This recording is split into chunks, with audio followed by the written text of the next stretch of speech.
team sort of bought into everybody trying to play to a standard. And I think this is probably the closest we've come to that so far this year. And the key to the drill is, can we continue to build on it?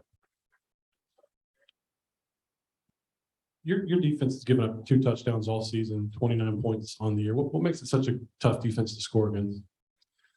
Well, we haven't given up a lot of explosive plays. We played pretty well in the red area. I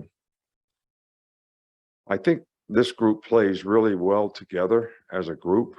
The front 7 and the back end are tied together for the most part. We've got experienced players, at linebacker and in the secondary at safety, and I think that's very helpful. The one thing we haven't done is created a lot of turnovers, which is something that we keep harping on all the time. But I'll take this kind of defense without turnovers, but I'd like to see us get more turnovers and win the turnover battle in games. I think it's very significant in winning and losing. The pass rush was especially strong tonight. Have you seen that improve here over the last couple of weeks? And apart from Will Anderson, who were a couple of guys that are heavily counted on in that regard? Well, 41-15.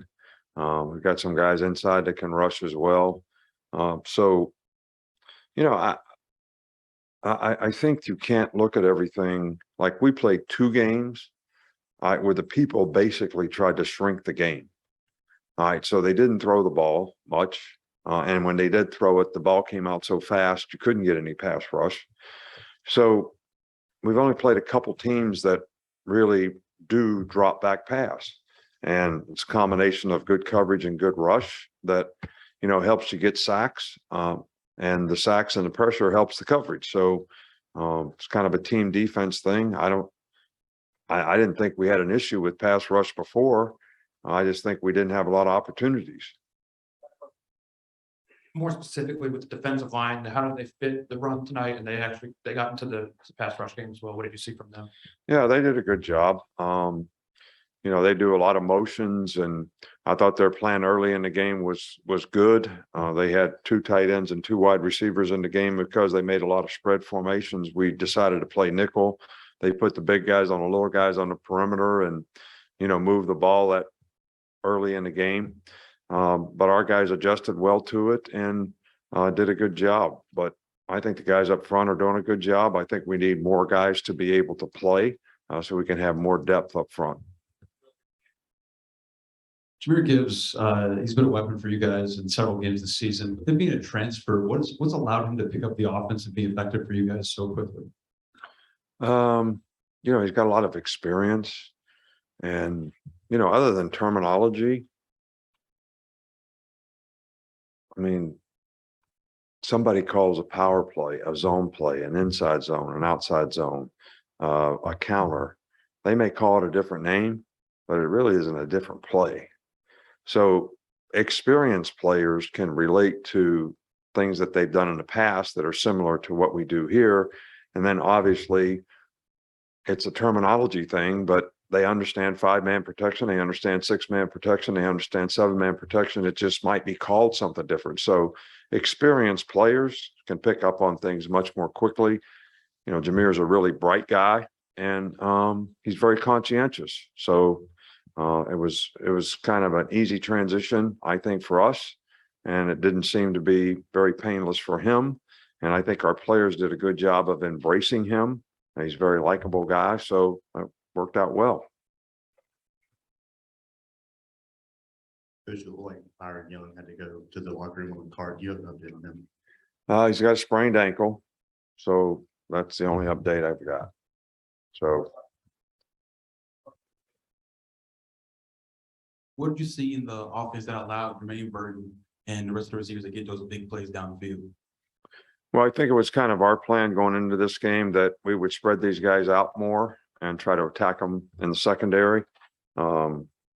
We thought we had some pretty good matchups based on, how they played and what they've done. And I think the big credit in a lot of this, because they do have a really good pressure package, and the offensive line did a good job, and Bryce did a good job of handling that so we could pick up the pressures, and we didn't get, a lot of pressure that really affected how we could throw the ball down the field. So I thought it was a combination of both those things, but receivers played really well in the game.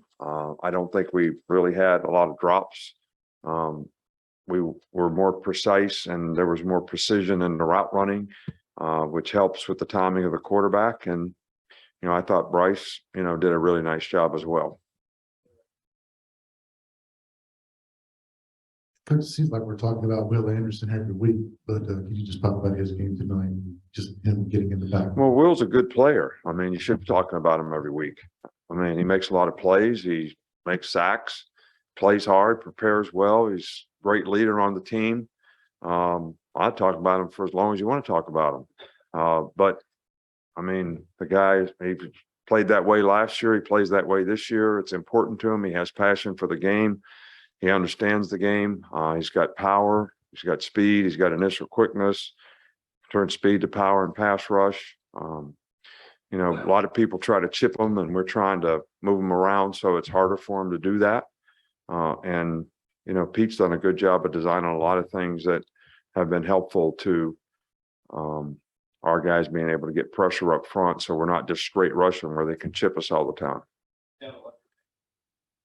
Is what Ja'Cory Brooks did tonight kind of the ideal performance we'd want from him? We have high expectations for, what our guys can do. And Ja'Cory certainly didn't disappoint tonight. He had a, great start to the game and finished the game and did a really, really good job. He made some great catches and, but again, it's not, I know I sound like a broken record here, but I can't tell you who's going to have a good game. It depends on the coverage. So you read the coverage and that's where you throw the ball relative to where the coverage is. And you might have a middle of the field beater on this side and you might have a split safety beater on this side. But I can't tell which guy's going to get the ball. And Bryce doesn't know who's going to get the ball either sometimes until after he reads the coverage. So Ja'Cory had a lot of opportunities tonight and he took advantage of it. And we were very pleased with the way he played. Another guy we've been talking about a lot is Henry Thompson, leads the team in tackles again. What have you been seeing out of him and how does he fit that middle linebacker spot? Well, Henry's perfect fit for the position. He's very instinctive. He's a great communicator. He's a signal caller. I think he makes everybody around him play better. And because he's very instinctive, he understands, very football savvy, understands exactly how he's supposed to fit on the runs and ends up in the right place. And we try to play team defense and the linebackers should make a lot of tackles. And he certainly hasn't disappointed in any way. And he's played very well for us. Coach, the first half, you had 29 passing attempts to 8 rushing attempts. How do you feel about the offensive balance and just where the offense is as a whole? I feel like we take what the defense gives. So we don't just call running plays. A lot of the plays that ended up being passes were called runs. All right. So I'm more concerned about how we move the ball because we're going to take what the defense gives. So if they're playing to stop the run, we're going to throw. If they're playing split safeties and playing soft, then we got to be able to run it. So it's not a matter of what the stat sheet says. It's a matter of, and a lot of our plays are packaged. So I can't predict how many times we're going to run it and how many times we're going to pass it. But if we move the ball like we did in the first half, I'm really happy if that's the kind of balance we need to have. All right, thanks.